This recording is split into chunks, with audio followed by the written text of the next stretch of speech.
नमस्कार। 24 की खबर देखना आप शुरू कर चुके हैं। मैं साहब कमल कौशिक और 24 की खबर में आज जो हम खबरें आपको दिखाने जा रहे हैं 2024 से संबंधित इतनी महत्वपूर्ण खबर है कि आपको राजनीति का आर भी समझ आएगा और उसकी रीति भी समझ आएगी। दरअसल 24 की खबर में सबसे पहले हम बात करने जा रहे हैं उस स्पेशल सेशन की जो सितंबर के महीने में बुलाया जा रहा है। केंद्र सरकार ने चौंकाने वाला एक फैसला लिया है और किसी को यह मालूम नहीं था कि संसद का विशेष सत्र बुलाया जाएगा। खासकर विपक्ष तो काफी हैरान था। जी हां, संसदीय कार्य मंत्री प्रहलाद जोशी ने सोशल मीडिया प्लेटफॉर्म पर इस बात की जानकारी दी गुरुवार को कि अब स्पेशल सेशन 18 सितंबर से 22 सितंबर के बीच 5 सिटिंग के साथ बुलाया जा रहा है।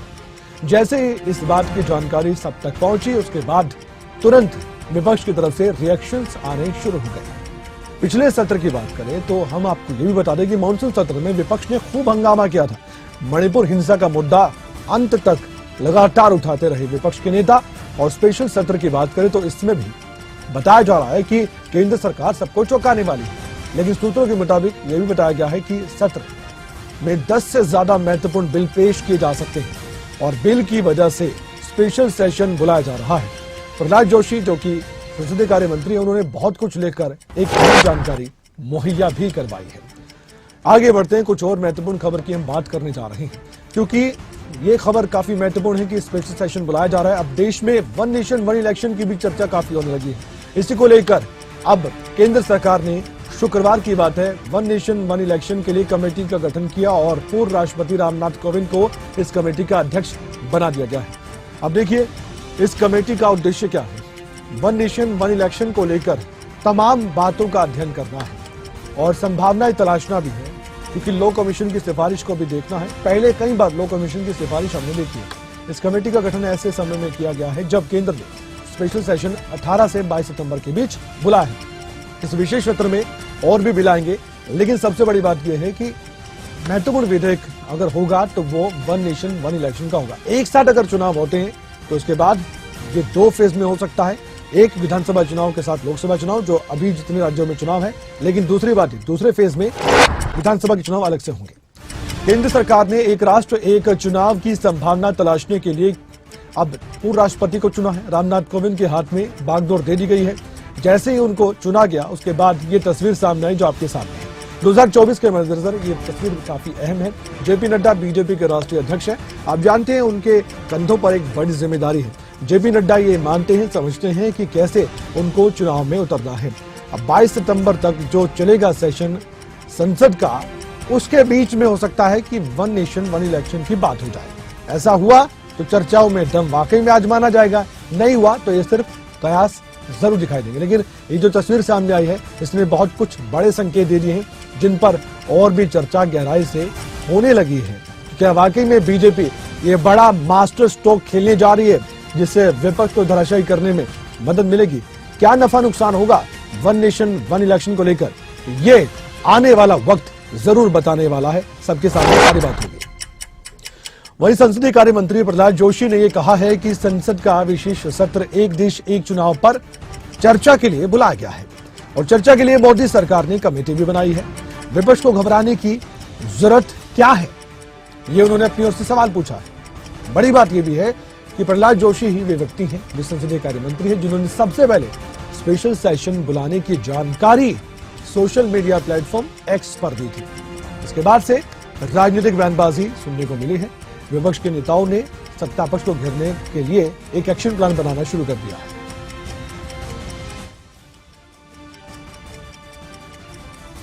अभी तो कमेटी रचा है, इतना घबराने का क्या जरूरत है? अभी तो कमेटी रचाया गया है। कमेटी रचाने के बाद इसका कमेटी का रिपोर्ट आएगा। कमेटी का रिपोर्ट पब्लिक डोमेन में चर्चा होगा।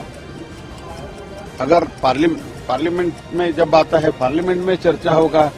पार्लियामेंट प्रबुद्ध है। अब बात करते हैं विपक्ष की। मुंबई में इंडिया गठबंधन की बैठक पर केंद्रीय मंत्री अश्विनी कुमार चौबे ने कहा है कि इस बैठक से कुछ होने वाला नहीं है। सब भ्रष्टाचारियों का जुटा हुआ एक गठबंधन है।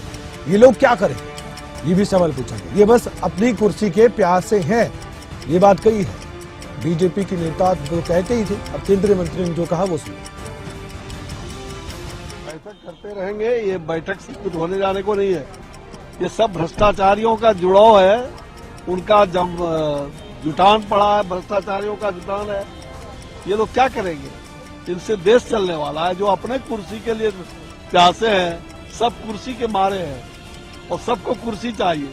कितने प्रधानमंत्री देश में बनेंगे? एक ही प्रधानमंत्री ना, और वो प्रधानमंत्री देश ने तय कर लिया है कि देश का अगला प्रधानमंत्री नरेंद्र भाई मोदी ही होंगे, जिन्होंने देश की सुरक्षा, देश का कहा जाए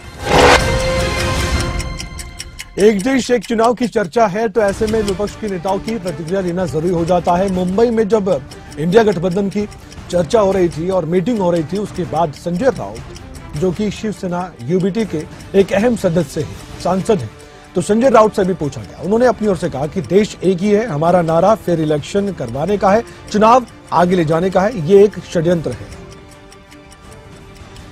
वन नेशन एंड वो क्या होता है भाई? ये देश एक ही है ना, थोड़े अलग अलग देश है। ये देश में कोई अलग अलग अगर बात करता होगा, वैसे तो एक विधान एक संविधान की बात भी हम करते हैं। तो वन नेशन तो वन है, क्या किसी के मन में शंका है? इलेक्शन भी एक होता है, जो संविधान ने हमको अधिकार दिया है। लोकसभा, विधानसभा, एक राष्ट्र और एक ही चुनाव होना चाहिए, इस बात को लेकर सत्ता पक्ष की तरफ से तो रिएक्शन आ रहे हैं। लेकिन मध्य प्रदेश के पूर्व मुख्यमंत्री और कांग्रेस के कद्दावर नेता कमलनाथ से भी पूछा गया इस मुद्दे पर उनका क्या कहना है। उनकी तरफ से कहा गया है कि ये केवल संविधान में संशोधन ही संभव नहीं है, बल्कि इसके लिए तो राज्यों को स्वीकृति भी देनी होगी। जो बीजेपी शासित राज्य हैं, जैसे हरियाणा है या महाराष्ट्र है, वहां पर गठबंधन में सरकार है, बस एक प्रस्ताव पारित करना है और विधानसभा भंग हो जाएगी। ये बात कही कमलनाथ ने। ये केवल संविधान में संशोधन राज्यसभा और लोकसभा में हो जाए इसको संभव नहीं, राज्यों को भी स्वीकृति देनी पड़ेगी। पर जो राज्य बीजेपी के हैं वो वहां अपनी विधानसभा बना सकते हैं, जैसे कि हरियाणा हो गया, महाराष्ट्र हो गया, ये इसी प्रकार एक लाइन का कैबिनेट में। वन नेशन वन इलेक्शन की चर्चा बहुत जोरों पर है, अलग अलग रिएक्शंस आ रहे हैं। इसी को लेकर चिराग पासवान ने यह कह दिया है कि मौजूदा प्रधानमंत्री ने इसे गंभीरता से ले लिया है, मगर जिस तरह से काम किया जा रहा है उसे लगता है कि आने वाले वक्त में ऐसा होता तो उससे देश को फायदा होगा और इसे लाया जाता है। तो ये भी कहा गया कि लोक जनशक्ति पार्टी रामविलास इसका समर्थन करेगी और ये भी कहा गया कि हम चाहते कि वन नेशन वन इलेक्शन लागू हो। कि देश में एक देश है एक चुनाव होना चाहिए और मौजूदा प्रधानमंत्री आदरणीय नरेंद्र मोदी जी और केंद्र की सरकार ने इसको काफी गंभीरता से लिया। कई वेबिनार भी इसको लेकर केंद्र सरकार के द्वारा आयोजित किए गए, कई चर्चाएं इसको लेकर हुई हैं, सदन में भी इसको लेकर पार्लियामेंट्री कमेटीज के भीतर भी इसको लेकर कई राउंड ऑफ डिस्कशंस हुए हैं। और ऐसे में जब इसको अधिकृत तौर पर संभवतः ये जो विशेष सत्र बुलाया गया है, अगर इसको लाया जाता है लोक जनशक्ति पार्टी रामविलास यकीनन पूर्णतः। वन नेशन वन इलेक्शन पर हरियाणा के मुख्यमंत्री मनोहर लाल का बयान भी सामने आया है। मुख्यमंत्री मनोहर लाल ने इसका स्वागत किया अगर ऐसा है क्योंकि कमेटी का गठन कर दिया गया है। पूर्व राष्ट्रपति रामनाथ कोविंद को कमेटी का अध्यक्ष बनाया गया है। इसी पर हरियाणा के मुख्यमंत्री मनोहर लाल ने अपनी ओर से प्रतिक्रिया जाहिर की थी। मुख्यमंत्री मनोहर लाल ने आगे ये भी कहा था कि प्रधानमंत्री नरेंद्र मोदी बहुत सकारात्मक सोचते हैं। साथ ही इसकी तारीफ करते हुए ये भी कहा गया था कि अगर देश में एक साथ चुनाव होंगे तो उसके बाद ये तो साफ हो जाएगा कि खर्चा कम होगा और देश पर आर्थिक बोझ नहीं पड़ेगा। चुनाव आयोग को तैयारी का मौका एक साथ मिलेगा और उसमें डिटेल में जाने की बात नहीं है। साफ साफ दिखता है कि इससे आने वाले वक्त में देश को कितना फायदा मिलेगा और साथ ही जो विकास के कार्य रुक जाते हैं वो विकास के कार्य भी नहीं रुकेंगे। ये तमाम बातें हरियाणा के मुख्यमंत्री मनोहर लाल की ओर से इसलिए भी कही गई हैं क्योंकि जिस तरह से कमेटी का गठन हुआ है और पूर्व राष्ट्रपति रामनाथ कोविंद कमेटी का गठन करने के बाद अपना काम शुरू करेंगे, रिपोर्ट सौंपी जाएगी संसद में और इस रिपोर्ट में साफ तौर पर यह कहा जाएगा कि क्या ये सिफारिश लागू हो सकती है। मुख्यमंत्री योगी आदित्यनाथ की बात करें तो उन्होंने कह दिया है कि वन नेशन वन इलेक्शन एक अभिनंदनीय प्रयास है। यह भी कहा गया कि हमें ये जानकर बहुत प्रसन्नता है कि वन नेशन वन इलेक्शन के लिए जो कमेटी बनी है इसके अध्यक्ष पूर्व राष्ट्रपति रामनाथ कोविंद को बनाया गया है और इस अभिनव पहल के लिए उन्होंने उत्तर प्रदेश की जनता की तरफ से प्रधानमंत्री का आभार व्यक्त किया। यह एक अभिनंदनीय प्रयास है।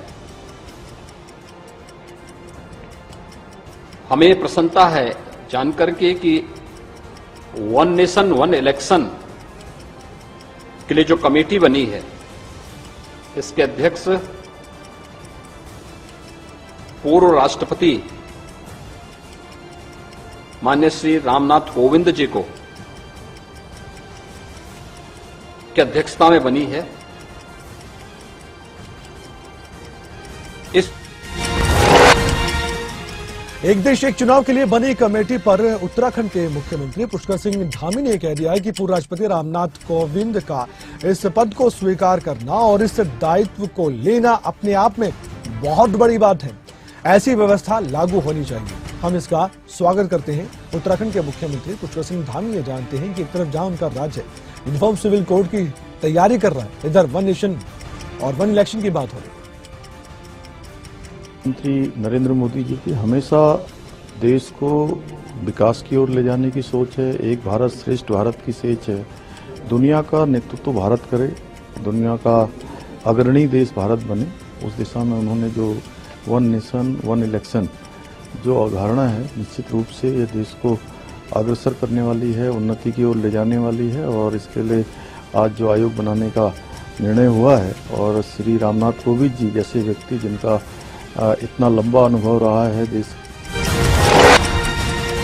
और वहीं असम के मुख्यमंत्री हिमंत बिस्वा शर्मा ने कह दिया है कि प्रधानमंत्री नरेंद्र मोदी ने एक राष्ट्र एक चुनाव के मुद्दे पर एक आयोग नियुक्त करके एक बहुत ही ऐतिहासिक फैसला लिया है। मुझे बहुत खुशी है कि रामनाथ कोविंद जैसे कद के व्यक्ति ने इस प्रस्ताव को स्वीकार कर लिया।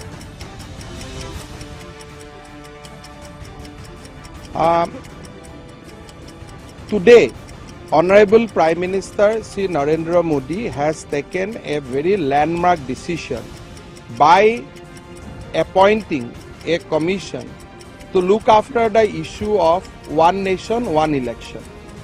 I am glad and I am very happy that a person of the stature like Sri Ramnath Kovind ji has taken the decision or he has accepted the offer of the Prime Minister.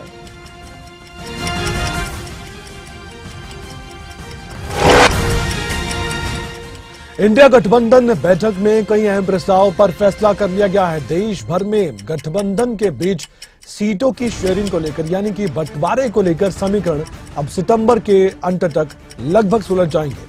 थोड़ा सा हम और समझाते हैं आपको क्योंकि 2024 को लेकर यह बहुत महत्वपूर्ण बात है। सीट आवंटन का फॉर्मूला क्या होगा, यह सवाल बड़ा था। अब राज्य स्तरीय जो स्थानीय गठबंधन होगा उसके द्वारा ये सब कुछ तय किया जाएगा। मान लीजिए अगर बात नहीं बन पाई, सीटों पर गणित मेल नहीं खा रहा होता है, तो उन सीटों पर क्या होगा? उन सीटों पर अब कोऑर्डिनेशन कमेटी यानी कि समन्वय जो समिति बनी है वो अपना फैसला करेगी। लेकिन जो भी यहाँ पर विवाद होगा उसको सुलझाने का प्रयास इसी कमेटी के जिम्मे भी होगा। सितंबर के दूसरे सप्ताह से देश भर में विभिन्न स्थानों पर भी प्रमुख कार्यक्रम शुरू हो जाएंगे। रैलियां होंगी, प्रदर्शन होंगे, तो साझा कार्यक्रम होंगे और इससे एक बार फिर से विपक्ष की एकजुटता का परिचय दिखाने की, बताने की कोशिश होगी। गठबंधन के लिए ये बहुत ज्यादा महत्वपूर्ण होने वाला है। मुंबई में इंडिया गठबंधन की बैठक हुई और इस बैठक में बड़ा फैसला एक और लिया गया है। इंडिया गठबंधन ने 13 सदस्यीय कोऑर्डिनेशन कमेटी बनाने का फैसला लिया है। इस कमेटी में केसी वेणुगोपाल है, शरद पवार है, एमके स्टालिन है, संजय राउत है, तेजस्वी यादव है, इसके अलावा अभिषेक बनर्जी है। राघव चड्ढा को भी इस कमेटी में शामिल किया गया है। जावेद अली खान को भी शामिल किया गया है। लल्लन सिंह को शामिल किया गया है। हेमंत सोरेन को शामिल किया गया है। डी राजा, इसके अलावा उमर अब्दुल्ला और साथ ही महबूबा मुफ्ती भी इस कमेटी में शामिल है। अलग अलग पार्टियों के प्रतिनिधि इस कमेटी का हिस्सा है और ये कोऑर्डिनेशन कमेटी है, जैसे कि हमने आपको बताया था, अगर कहीं पेच फंसता है तो निर्णय लेने के लिए पूरी तरह से अधिकृत होगी। जैसे कि सीट शेयरिंग की बात भी हो रही है, अलग अलग राज्य में पेच फंस सकता है, ये सभी जानते हैं। लेकिन इस कोऑर्डिनेशन कमेटी को ये देखना है कि उस विवाद को सुलझाया कैसे जाए और कैसे नेताओं को बताया जाए कि ये कोऑर्डिनेशन कमेटी ही जो निर्णय लेगी वही आने वाले वक्त के लिए गठबंधन के लिए बहुत फायदेमंद साबित हो सकता है। विपक्षी नेताओं की बैठक के बाद कांग्रेस के अध्यक्ष मल्लिकार्जुन खड़गे ने यह कह दिया है कि बीजेपी एजेंसियों का दुरुपयोग कर सकती है, पूर्ण नियंत्रण पाना चाहती है। जैसे ही ये गठबंधन मजबूत होता जाएगा, बीजेपी सरकार हमारे नेताओं के खिलाफ एजेंसियों का दुरुपयोग करना शुरू कर देगी। आज जब गठबंधन की मीटिंग के बाद बोल रहे थे मल्लिकार्जुन खड़गे, तो बीजेपी को जमकर निशाने पर दिया। मोदी साहब गरीबों के लिए कभी भी काम नहीं करेंगे, ये यकीन मैं दिलाता हूं, क्योंकि उनकी हमेशा यही रणनीति रही है कि गरीबों के खिलाफ काम करते हैं। बड़े बड़े उद्योगपति के साथ वो मिलजुल के चलते हैं। मोदी साहब गरीबों के लिए कभी भी। तो आपने सुना किस तरह से कांग्रेस के अध्यक्ष ने मोदी सरकार को जमकर घेरने का प्रयास किया। इतनी सी बात समझ लीजिए कि अब गठबंधन ने अपनी रणनीति बना ली है, किसी भी तरह से केंद्र की मोदी सरकार को घेरना है, उनकी कमियां बताना है। इंडिया गठबंधन की बैठक के बाद बिहार के मुख्यमंत्री नीतीश कुमार ने भी अपनी तरफ से अपने मन की बात को कह डाला है, क्योंकि ये महत्वपूर्ण चेहरा है। उन्होंने कह दिया है कि आज ही हमें ये तय कर लिया गया है, हमें तय करना भी है कि हम अभी से ही अपनी तेजी से तैयारी को अमली जामा पहनाएंगे। कोई ठिकाना नहीं है, चुनाव समय से पहले भी हो सकता है, इसलिए हम लोगों को भी अलर्ट पर रहना पड़ेगा। ये नीतीश कुमार की ओर से बहुत महत्वपूर्ण बात कही गई है, सुनिए। तो सब मिल करके और सारा अच्छा काम कर रहे हैं, तो सबको लेकर के आगे बढ़ाना है। और तो इसीलिए जरूरी है कि अब सब लोग, अब अच्छा हो गया है, सब लोगों को अपना अपना अधिकार था, तो लेकिन अब इतना ज्यादा हम कोशिश करते रहे, बहुत कहते रहे कि इतना मिल जाइए, तो बात समझते समझते हो गया। अब तो हम यही चाहते हैं कि अब तेजी से काम हो। गठबंधन में शामिल जितनी पार्टियां हैं और उनके कर्ता धर्ता है, वो सीधे सीधे बीजेपी को घेरने का काम कर रहे हैं। INDIA गठबंधन की बैठक के बाद दिल्ली के मुख्यमंत्री अरविंद केजरीवाल ने भी अपनी ओर से प्रतिक्रिया जाहिर की। उन्होंने कहा कि ये लोग अपने आप को भगवान से भी बड़ा समझने लगे हैं, और जब कोई खुद को भगवान से ऊपर समझने लगता है तो निश्चित है उसका पतन होता ही है। अब सबको ये लग रहा है कि इंडिया गठबंधन मोदी सरकार के पतन का बड़ा कारण बनने जा रहा है। यहाँ जितने लोग आए हैं, सब देश को आगे बढ़ाने का काम करेंगे और देश को बचाने का काम कर रहे हैं। से भी बड़ा समझने लग गए हैं, और जब कोई आदमी अपने आप को भगवान से बड़ा समझने लगता है तो फिर उसका पतन भी जल्दी होता है। मुझे बेहद खुशी है कि इंडिया अलायंस में सब लोग आपस में जुड़ रहे हैं। एक चीज मैं देख रहा हूं, बहुत बड़ी बड़ी ताकतें, अब सबको लगने लगा है कि ये इंडिया अलायंस मोदी सरकार के आने वाले समय में मोदी सरकार के। बात करते हैं उस शिवसेना की जो उद्धव ठाकरे की शिवसेना है। आपको मालूम है कि शिवसेना के भी बंटवारे हो गए थे। एक शिवसेना सत्ता पक्ष के पास चली गई, दूसरी विपक्ष में बैठे बाकी पार्टी दलों के साथ गठबंधन में मजबूत होने का एक सपना देख रही है। उद्धव ठाकरे ने ये कह दिया है, जो कि अध्यक्षता कर रहे थे, वहां पर मेजबानी कर रहे थे इस इंडिया गठबंधन की, क्योंकि मुंबई में हो रहा था। उन्होंने कहा कि ये गठबंधन बहुत मजबूत होता जा रहा है। इंडिया के विरोधी दलों ने जिस तरह से काम किया है, वो लग रहा है कि घबराहट उनमें है। उनका सीधा सीधा निशाना बीजेपी और उनके सहयोगी दलों पर था। आगे बोलते हुए उन्होंने ये भी कहा कि हम सब परिवारवाद के खिलाफ लड़ेंगे। ये बहुत महत्वपूर्ण बात है। आपको याद होगा कि बीजेपी जब जब इस गठबंधन के बारे में चर्चा करती है तो कांग्रेस पार्टी का नाम लिया जाता है, परिवारवाद का नाम लिया जाता है, भ्रष्टाचार का नाम लिया जाता है। लेकिन उन पॉइंट्स में से एक पॉइंट उद्धव ठाकरे क्लियर करते नजर आए हैं कि हम परिवारवाद के खिलाफ भी लड़ने वाले हैं। यानी कि क्या, अब परिवार को आगे बढ़ाने के लिए काम नहीं किया जाएगा। बिहार के उप मुख्यमंत्री और आरजेडी के नेता तेजस्वी यादव ने भी अपनी प्रतिक्रिया जाहिर की। उन्होंने कहा कि हम सांप्रदायिक ताकतों से लड़ने के लिए एक साथ आए हैं। देश की जनता ये चाहती थी कि हम इस गठबंधन को बनाने का काम करें, और ऐसा किया गया। हर कोई ये जानता है कि पीएम जिस तरह से काम कर रहे हैं, उसमें लग रहा है कि पीएम चुनने की प्रक्रिया उनमें क्या है और हम में क्या है, और ये प्रक्रिया गठबंधन में क्या होगी, ये आने वाला वक्त बताएगा। सांसद अपना नेता चुनते हैं और अपना नेता चुनेंगे। जो सांप्रदायिक शक्तियां जो देश में दंगा फसाद कराने का काम करती हैं, भाई को भाई से लड़ाने का काम करती है, देश के संविधान पे जो खतरा है, जो लोकतंत्र पर खतरा है, उन शक्तियों से लड़ने के लिए हम लोग जो है एक हुए हैं। और कैसे मिलकर के जो आने वाला जो चुनाव है, क्योंकि जनता की मांग पर और जनता ये चाहती थी देश की कि हम लोग जो है ये गठबंधन बनाने का। इंडिया गठबंधन पर लगातार प्रतिक्रिया सामने आ रही है। उद्धव ठाकरे गुट के नेता आदित्य ठाकरे ने भी बयान दिया है। उन्होंने एक बार फिर से दोहराया है कि बीजेपी हमें निशाना बना रही है और इससे पता चलता है कि ये भारत गठबंधन यानी कि इंडिया गठबंधन और हमारी जीत, ये सब कुछ ये बताती है कि बीजेपी अब डरी हुई है। आगे बोलते हुए उन्होंने ये भी कहा कि बीजेपी नफरत बढ़ाना चाहती है देश में, और साथ ही ये भी कहा गया कि इंडिया गठबंधन की जो लड़ाई है वो नफरत से है और संविधान के खिलाफ जो बोलते हैं उनसे है, और हम उन्हें जीतने नहीं देंगे जो ऐसा कर रहे हैं। बीजेपी के पास कोई विकल्प नहीं है, लेकिन हमारे पास पीएम चेहरे के लिए कई विकल्प है। ये बात आदित्य ठाकरे की ओर से कही गई है। सुनिए। देखिए, ये तो बात अगर आप देखें तो बीजेपी जितना हमें टारगेट कर रही है, उनके मन में डर बैठा हुआ है कि इंडिया भी जीत रही है। उनका जो उनकी नफरत है वो भारत से, उनकी नफरत इंडिया से, उनकी नफरत हमारे देश के संविधान से है, और वो हम उन्हें जीतने नहीं देंगे। देखिए, लेकिन सत्तापक्ष की ओर से कैसे घेरा जा रहा है इंडिया गठबंधन को, ये भी जानने का आप प्रयास कीजिए, क्योंकि इंडिया गठबंधन की बैठक पर केंद्रीय मंत्री राजीव चंद्रशेखर ने एक बार फिर से बयान दिया और ये कह दिया कि उन्हें यानी कि कांग्रेस पार्टी को और गठबंधन में शामिल लोगों को सोचना चाहिए कि उन्होंने यूपीए नाम पर क्या शर्म आती थी जो इंडिया गठबंधन कर दिया, और ये नाम बदलना चाहते थे, वो क्यों बदलना चाहते थे उनसे पूछा जाए। साथ ही उन्होंने कहा कि लेकिन एक नाम मूल उत्पाद को नहीं बदल देता, उत्पाद वही है, और ये वही लालू यादव है जो जेल में थे, और ये वही कांग्रेस पार्टी है जिसने यूपीए शासनकाल के दौरान 10 साल तक देश को लूटा। It does not change the original corrupt product.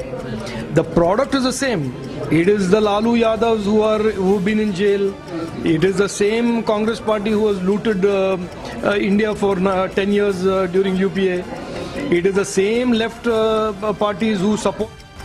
लेकिन सबसे बड़ी बात तो ये है कि महाराष्ट्र के मुंबई में जब इंडिया गठबंधन की मीटिंग हो रही है तो महाराष्ट्र के मुख्यमंत्री क्या कहते हैं, ये भी तो बड़ा सवाल है। ऐसे में इंडिया गठबंधन की बैठक पर महाराष्ट्र के मुख्यमंत्री एकनाथ शिंदे का बयान सामने आ गया। उन्होंने कहा कि ये एक टोली है, एक टोली, लेकिन इससे कोई फर्क भी नहीं पड़ता सत्तापक्ष को, ये उनकी ओर से इशारा किया गया। आगे बोलते हुए एकनाथ शिंदे ने कहा कि ये पहले भी इकट्ठा हुए थे और अब फिर से इकट्ठा हो रहे हैं। अब भी ये पीएम मोदी के डर से ही एक साथ आए, ये बात एकनाथ शिंदे की ओर से कही गई। इंडिया नहीं है वो, इंडिया अलायंस है, इंडी, INDIA, हाँ, बीच में डॉट है सब। तो इसलिए वो अभी जो बैठक हुई है, अभी सब लोग जो 2014 में मोदी जी जब प्रधानमंत्री बन गए तभी से सब विस्थापित हो गए। विस्थापित मतलब माता पता है ना, तो तभी से वो कोशिश कर रहे हैं इंडिया।